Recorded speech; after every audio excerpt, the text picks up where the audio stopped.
Very few times in the history of gaming has a licensed product based off a movie, television show, or even a book actually been good.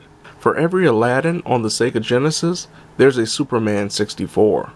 When it was announced World War Z would get its own video game, most gamers shrugged their shoulders with indifference, mostly thanks to the lackluster movie adaptation starring Brad Pitt, essentially killing the idea of the praised book getting more exposure through various mediums. It seemed Saber Interactive were less about trying to be faithful to the source material while producing this generation's Left 4 Dead, a franchise that proved to be one of my favorites last generation. The thought of playing an 8th gen version of Left 4 Dead had me greatly intrigued, and ready to be overwhelmed by the undead and infected.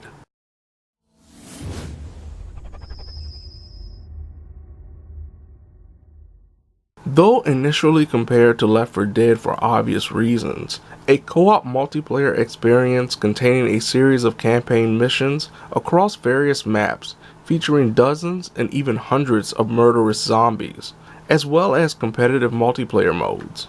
World War Z has a level of replay value its believed inspiration doesn't, by adding a progression system alongside character classes.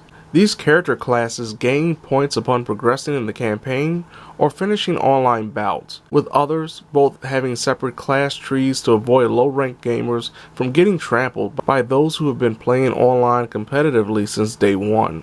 The grind to unlock everything in World War Z, let alone max out every class and skill tree, and collect every unlockable is daunting at best and unnecessary at worst, as a majority of players will most likely be able to complete all the campaign missions without upgrading a single thing on normal difficulty. There's also an insane difficulty that puts players to the test and really only can be completed with a group of knowledgeable human players who are excellent at the genre, with a knowledge of every map that must be completed on this arduous difficulty. I just wanted to finish the 11 campaign scenarios and play a good amount of the online competitive offerings while testing out every class. Achieving that goal after 15 hours, with only 4 or so hours being a mix of offline and online co-op campaign action.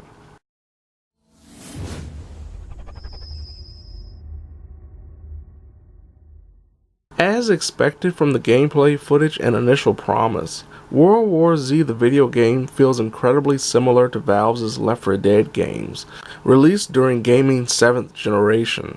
Unlike Left 4 Dead, World War Z provides more options in regard to character customization in this 4-teammate shooter presented in third-person view, as the game offers 6 different classes such as Gunslinger, Medic, and Hellraiser. With each successful or even failed mission, the player is given points and credits used to buy new skills, such as being able to reload faster or have a final shot of adrenaline to potentially avoid an untimely death. Utilizing certain weapons during gameplay will also gain experience and potentially unlock variants of that weapon that may sacrifice silence, like the muzzled pistol offered initially, for a greater damage producing sidearm. This weapon unlocking also works with melee weapons, such as machetes and shovels. From a gameplay perspective, World War Z plays almost exactly like a third-person Left 4 Dead, with minimal gun recoil, floating melee strikes, and enemies aplenty pouring into a single area at any given moment. There are some glaring differences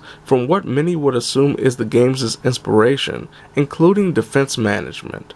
There will be certain points on every map that has the player or players setting up randomized defensive measures, such as auto turrets and electrified fences and preordained areas to combat the oncoming horde.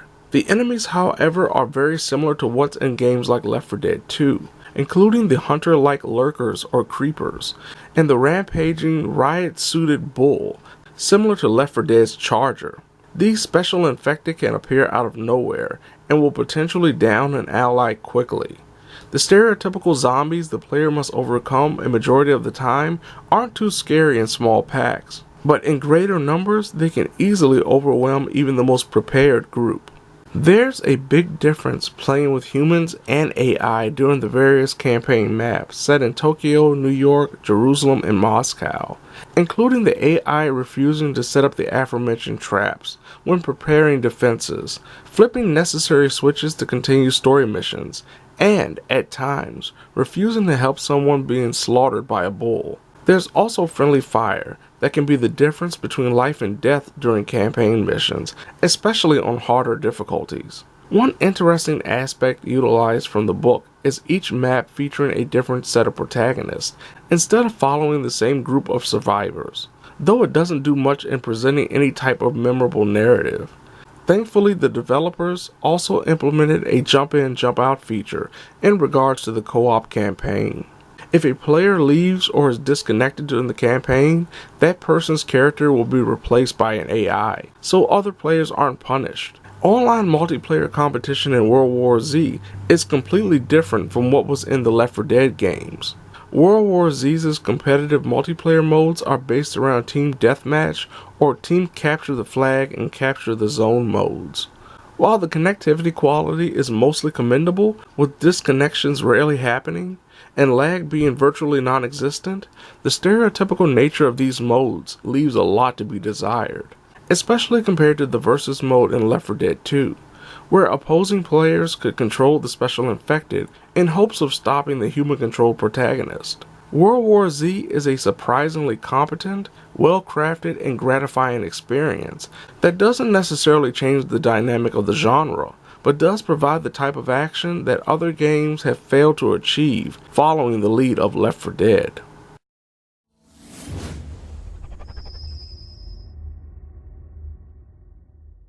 Not to continuously harp on the comparisons between this game and Left 4 Dead, but the gamers who loved Valve's zombified first-person shooter offering a generation ago will find so much to enjoy with World War Z, other than the lacking multiplayer mode where opposing characters are the major infected. The game does have some issues with minor graphical glitches, unimpressive grinding rewards, and a general lack of innovation the games that came out a generation ago that changed the genre had a privilege of producing. But the overall experience is satisfying for those who have longed for something that truly evokes the spirit of co-op first-person shooters when online multiplayer gaming was just becoming the rage on consoles. Strong recommendation is the price, as World War Z will most likely only cost someone $40, as it's the game's base price upon release, making this a sure buy for a player ready to constantly team up with others who have the same level of zombie bloodlust needed to mow down the towering horde coming for human flesh.